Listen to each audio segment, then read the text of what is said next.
కాగిత రాంబాబు గారి ఇంటి దగ్గర ప్రతి ఆదివారం జరుగుతున్న కొడుకులోకి మీ అందరినీ ప్రేమపూర్వకంగా ఆహ్వానిస్తున్నామండి.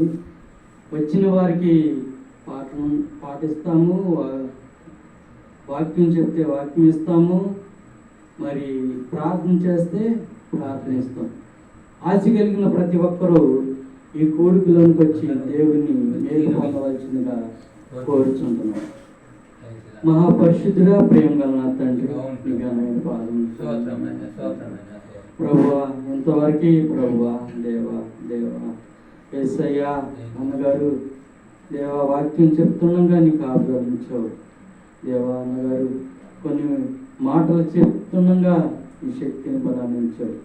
ఆ వాక్యం ప్రభువా మా హృదయంలో పడి ముద్రించి చూపించండి. యేసు నామమున వేడుకుంటున్నాం తండ్రి, ఆమేన్.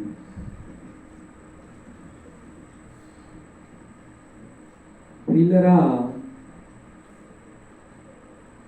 మరి ఆదాము అవ్వలు మరి దేవుడు తన చేతులతో చేసుకున్నాడు. ప్రియులారా, తన చేతులతో చేసుకుని ఒక ఏదోని తోట నాటి మరి అక్కడ వాళ్ళిద్దరినీ కూడా ఆ తోటలో కావలిగా పెట్టాడు. ప్రియులారా, ఆయన మరి ఆళ్ళతో ముట్టడించాలని, ఆళ్ళతో సాహసం చేయాలని, ఆళ్ళతో కాసేపు గడపాలని ప్రియులారా నేల నుండి మట్టును తీసి ఒక బొమ్మను చేసి ఆ నాసిక రంధ్రాల్లో ప్రియులారా జీవం ఊదినప్పుడు ప్రియులారా ఒక మనుషుడు జీవాత్మ అయ్యాడు. ప్రియులారా, ఆయనే ఆదాము. ఆదాము ఒంటరిగా ఉండటం చూసి మరి దేవుడు సాటైన సహాయం చేయాలని ప్రియులారా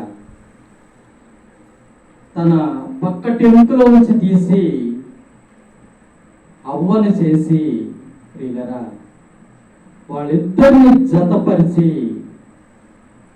ఒక తోటలో కావలిగా ఉంచాడు. ప్రియులారా, ఉంచినప్పుడు ఇదిగో మీరు పలానా పండు తినండి, పలానా పండు తినండి, కానీ ఆ తోట మధ్యనున్న పండు